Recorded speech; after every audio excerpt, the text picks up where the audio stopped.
Misadventures of Sherlock Holmes, Episode 7, The Giant Rat of Sumatra, as part of the continuing series Usually Whimsical, the Joe Bevilacqua Radio Theater Collection. And I'm your host and producer, Joe Bevilacqua, and this week we have a special guest host.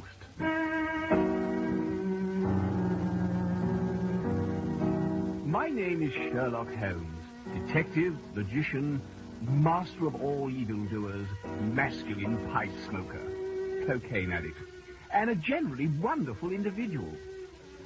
As Watson usually says, it is with a certain dread that I look back on this particular adventure. Now, when I say dread, I don't just mean dread, I mean dread. The dreadfulest sort of dread. And I'm not referring to one of Mrs. Hudson's meat pies, although they were pretty dreadful. No, I am referring to a story for which the world is not yet prepared. At least, Watson claims that the world is not yet prepared. I think they might very well be prepared for it. Of course, Watson has written several times that the world is not yet prepared, but I'm going to tell the tale anyway. Of course, there may be some part of the world which is not prepared for the story, in which case I'll direct it to the other part of the world. But if the part that isn't prepared hears me, well, never mind. Dr. Watson, my dear friend, companion, and Boswell, and please don't ask me what Boswell is, because I haven't the foggiest. Watson was bitten by a rat. The very rat that I had brought back with me from the island of Sumatra. Watson contracted a mild form of Cooley's disease and a severe case of fleas, and was taken to hospital. Therefore, he was not here when the incredible facts of this, my most bizarre case to date, began to unfold.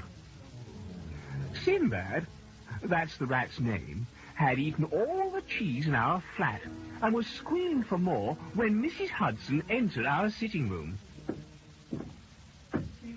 Well, now, I brought the cheese you had asked for. Oh, thank you, Mrs. Hudson. What in the name of the good saint is that? My stomach is grumbling. That's why I needed the cheese. Your stomach must be a ventriloquist. That sound is coming from your bedchambers. Yes, well, it's all part of my latest treatise on the effect of hunger pains on sleep. Mr. Holmes, I wasn't born yesterday, you know. I know. What was that? Nothing. You're hiding something strange in that room. And I aim to find out exactly what it is. And what is this, Mr. Holmes? A cat? It looks a bit like a rat to me. I assure you it is a cat. In fact, it looks a great deal like a rat. It's a cat. What kind of cat is it? A Sumatranese, very rare breed, only eats cheese. And why is it here? It's all part of my latest treatise on rat catching. Rat catching? I have discovered that by breeding a cat to look very much like a rat, the cat can easily infiltrate any rat's home. Once inside, the cat, who looks very much like a rat, can win over the rat's confidence, and when the moment is right and the rat is off guard, the cat can catch the rat as all good cats should do. I still think it's a rat. It is a cat. It's no use trying to hide the fact any longer. I am a rat. And I want my cheese. Oh, I knew it! Did that rat just talk? So, what of it? Is my choice of the vernacular offensive to you? It is a medical fact that rats don't talk. Who says they don't? Why, everybody. Don't believe everything you hear. All rats, small or great, and I am of the latter variety, have the power of verbalization. I never heard one before. Rats always talk to me. They do? Well, they never talk to me. Perhaps you're not hanging around the proper rats? The most natural thing in the world. Perfectly natural. Give me the cheese. Oh, what a cute big fella he is. Mr. Holmes, You may keep him for a pet if you're of a mind to. What a darling creature is he. Thank you very much indeed. I'm confused. Try so kind. You mean you really don't mind my keeping a rat for a pet? When you moved in, and what a sorry day it was. I told you that you couldn't keep a dog. I never said anything about a rat. Oh. Well, I must be going. Oh, there's something else I wanted to ask you. Why are you wearing 3 dresses? Now, that's a silly question, it is. It certainly is. Why? I'm wearing 3 dresses, so that when one gets dirty, I can slip it right off, and I'll have another one underneath. That way, I don't have to be getting dressed as often. Conservation is a virtue. More cheese, please. Oh, I'll just pop downstairs and get you some, you darling creature. Goodbye, Mrs. Hudson. No, why would you be calling me that? Because that's your name. That's not my name. It's not? What is your name, actually? You're the great detective. Deduce it yourself. Let me see. Blue eyes, a head of florid red hair, streaks of grey, short, fat, old. Middle-aged. Irish lilt, lives at 221A Baker Street, London, rents rooms out to a doctor and a part-time detective. I have no idea. I am your notorious Professor Moriarty. Impossible. The foul fiend is dead. That's what I wanted you to believe. You fiend. I'll go and get the cheese. You foul fiend. Oh, Professor Moriarty. Yes? Could you also bring up a cup of tea?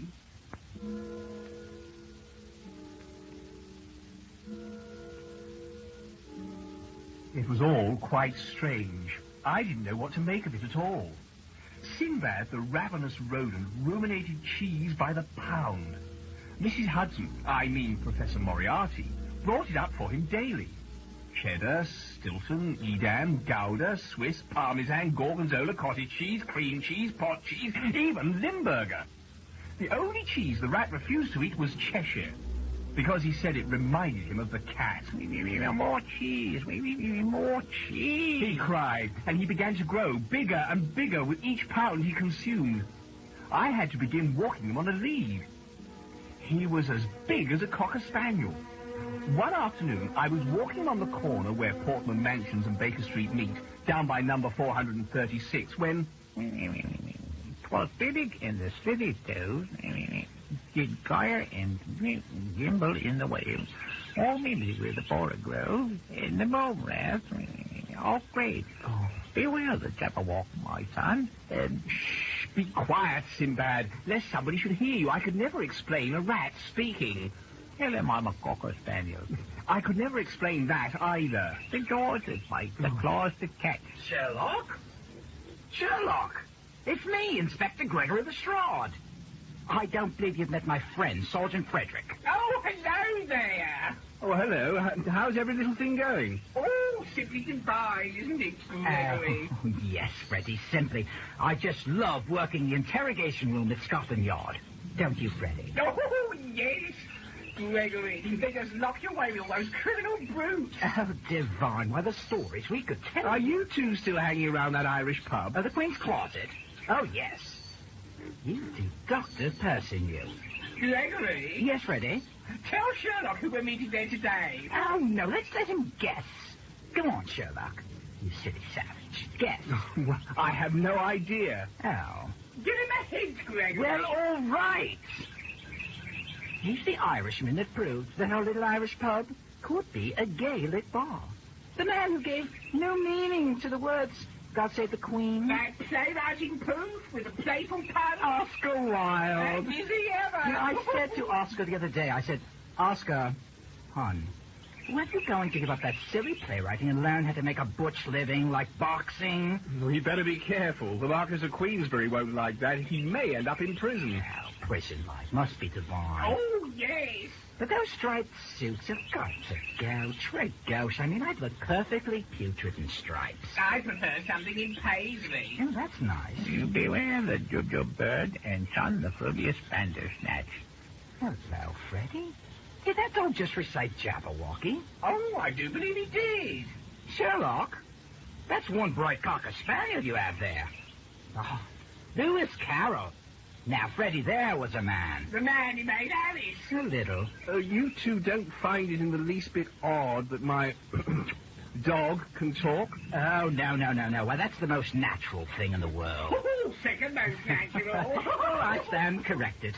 Why, I was discussing Plato with my German Shepherd just the other day. And what did your German Shepherd say about Plato? Well, it's interesting because he said... Listen to what he said. He said, all this philosophy is bosh. The only thing you can really count on are oysters. Oysters? Oh, oysters are divine. He said... Listen to what he said. He said... Oysters will one day conquer the world. The time has come, the walrus said. And you think he's right? Well, I don't know. Well, they can conquer me any time. Well, we've simply got to fly. Oscar awaits. Ta-ta, Sherlock. Good day, Inspector Lestrade. Why do you call me that? Because that's your name? Oh, it's not his name, Ducky. I feel as if I've been through all this before. Quite okay. See if you can guess my name. Oh, yes, we'll play a game. Oh, it'll be fun. Well, let me see. 6'2", thin, smokes a pipe, lives with a doctor in... I know! You're me! Oh, close, but no cigar. I'm Professor Moriarty. I should have guessed. He took his waffle sword in hand and... Oh, I just love animals who recite poetry. Is my trembling apparent? Quite okay. Well, ta-ta. Again, Sherlock. Wisey. Long time the Manx and Poe he saw. So rested he by the tum-tum Oh, tree. shut up, Sinbad.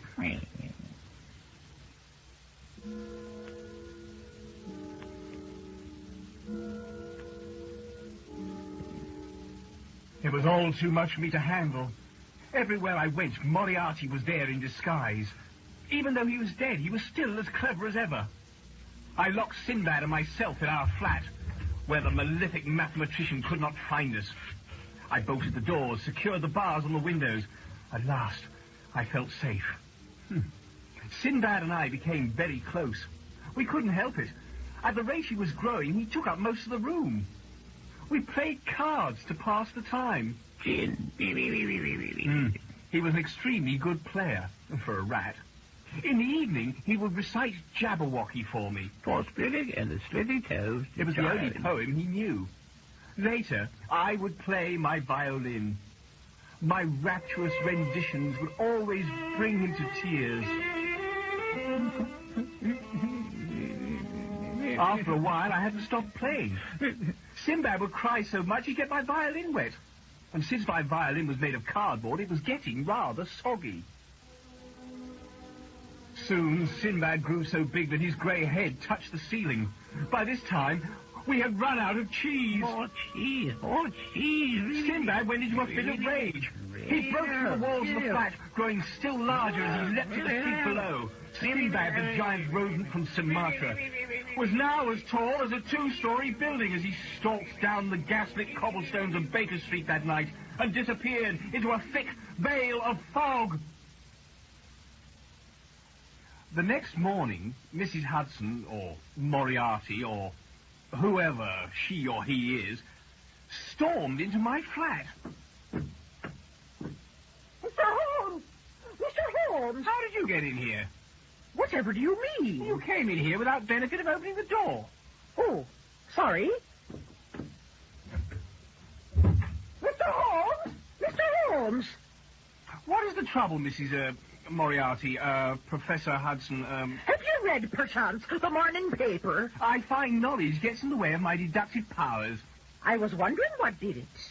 London is in the ghoulish grip of a monster 10 times more horrible than my cooking. Now, that is hard to believe.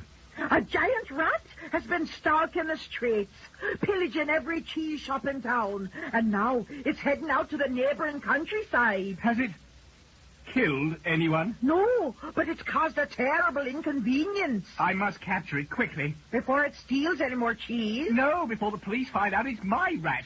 The countryside, you said? Yes, but that was last night. The paper said it went north. I'd better leave right away. Oh, I wanted to ask you, are you really Professor Moriarty? Yes. I saw Inspector Lestrade the other day, and he claims that he is Professor Moriarty. He is. We are. And so are 3 1/4 of the oysters in London. We're a big crime family. Amazing. Are your shoes made out of cardboard? What of it? Oh, nothing. Only try to refrain from crying on your cardboard shoes. Why? I've learned from experience that they get very, very soggy.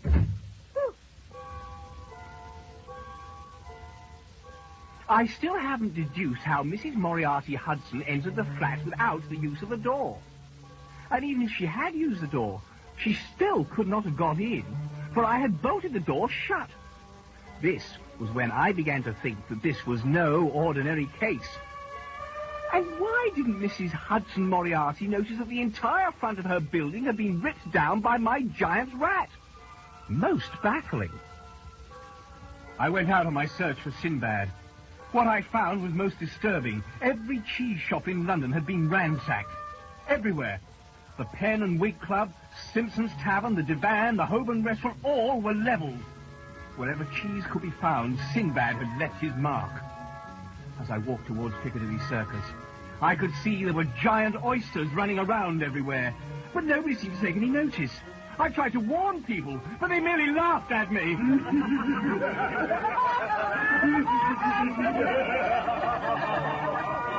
I went north into the countryside. I called, Sinbad! Sinbad, the giant rat of Sumatra, it's me, Sherlock Holmes! He was nowhere to be found, but I had a plan. I disguised myself as a piece of cheese, Stilton, and knocked on the door of the first cheese shop I came to. Sorry, mate, we've got all the cheese we need. Good day. Hey, you! Wait a minute. What kind of cheese are you? Stilton, sir. Oh, why didn't you say so? Come right in. We were all out of Stilton. You've come at a good time. Just get up on that shelf over there. Certainly, sir. I was so relieved that the man didn't turn into Moriarty. I sat on the shelf of the cheese shop, waiting for Sinbad to come and pilfer my person. Unfortunately, my plan went awry when a sweet old woman came into the shop and bought me. Excuse me, madam, I don't wish to appear snooty, but what are you planning to do with me? I'm going to slice you up into 62 pieces, saute you in my skillet, and sprinkle you on my stew. Sorry, I must insist that you do not slice me into 62 pieces, saute me in your skillet, and sprinkle me on your stew. Why not? Because I bruise easily. You be more than bruised, Lobby, when I get through with you! Well, they don't call me Professor Moriarty for nothing! You too? Now, hold still, Lobby. Stop! Stop that at once! Put down that blade! Desist! You are the most uncooperative piece of cheese I ever bought. Madam, please! I'm a spoilt Stilton. Spoiled? Downright sour, in fact.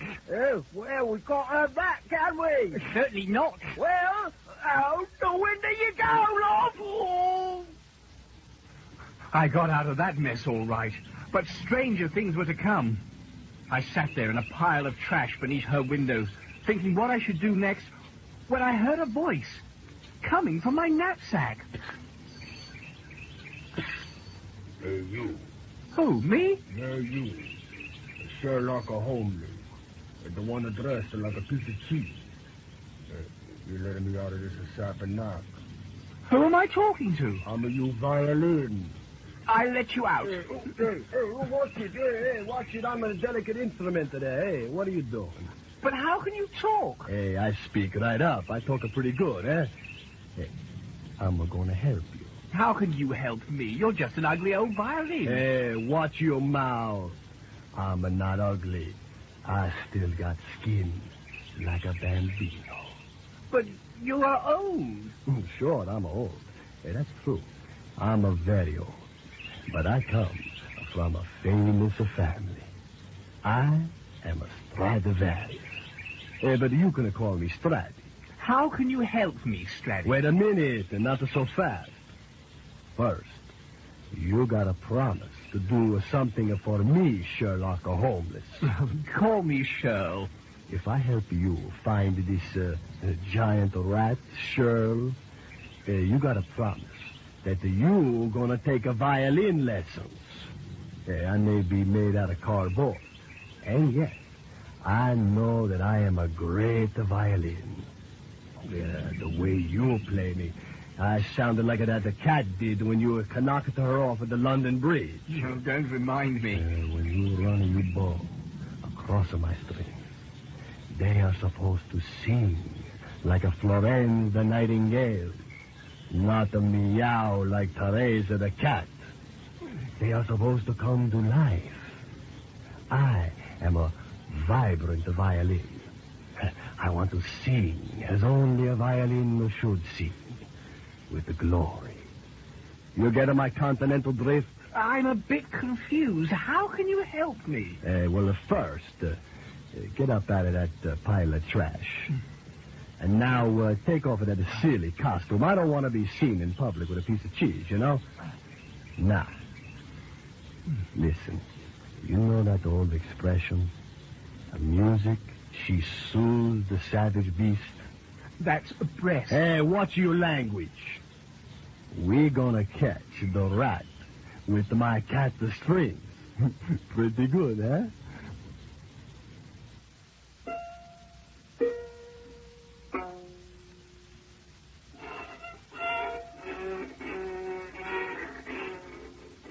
And so I played my violin as best I could and waited. Oh, what a beautiful night it is. The gaslight, she's a beaming down on the cobblestones. The fog, she's a rising from the street. How's my violin playing? Keep practicing. Suddenly, from out of the fog, came a great, looming figure. It was Billig and the Slithy Toes. It was my giant rat. I continued to play, and Sinbad began to cry. I started to walk back towards London. As I continued to play, Sinbad followed close behind. Keep a playing, Sherlock. You doing fine. Hey, I'd pinch your cheeks, but I ain't got no hands. And now, just to lower him back to London. And that's just what I did. Well, almost. I did take one tiny wrong turn and ended up in a dark alleyway. Sinbad, the giant rat, followed me in. And now, I was trapped like a rat. Sinbad walked towards me. I stopped playing my violin and froze with fright. Sinbad walked closer and closer. But as he did, he seemed to grow smaller. He began to take on a human form. The closer he walked, the more human he became. Soon, we were face to face. Hello, Governor. It's me. Sinbad? No, it's me. You'll never get shut on me. You gave me a bit of a chase about in these here London fogs. If I'm an unsolved case, it's no thanks to you. Who am I? You know? Come on, have a go. Say it. Well, let me see. Aside from a few obvious characteristics, such as the fact that you limp slightly on your left foot and have a sister named Eunice and you eat snails and like it, I can deduce nothing at all. I'll give you a little hint. I'm that international cut-up that supreme sultan of slashers, that naughty knave of the nasty knives, that snarling snuffer out of the snivelling tart. I know! You're Professor Moriarty! Oh, no. Whew, well, that's a relief. I'm Jolly Jack the Ripper. Jack the Ripper? Hello, hello, hello. So, we finally meet, eh, Mr. Holmes, is it? I felt you closing in there a time or two in the old days. I can feel your hot breath on me neck. We never did meet face to face, which is just as well. You got bad breath.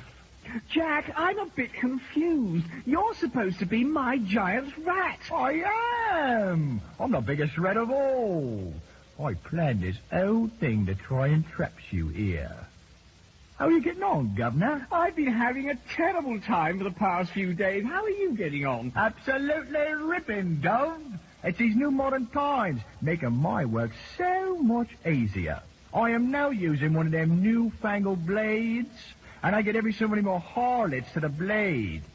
Sounds like bragging, I know, but I can cut me up 16 drabs and still get a clean, close shave. I've heard. But you must admit, I gave you a few close shaves myself, Jack. Oh, you did indeed, and no mistake. I remember a time you disguised yourself as one of them there tarts to try and trap me. If I hadn't have spotted your calabash pipe sending out them clouds of Jamaican shag, you might have undergone some unneeded surgery.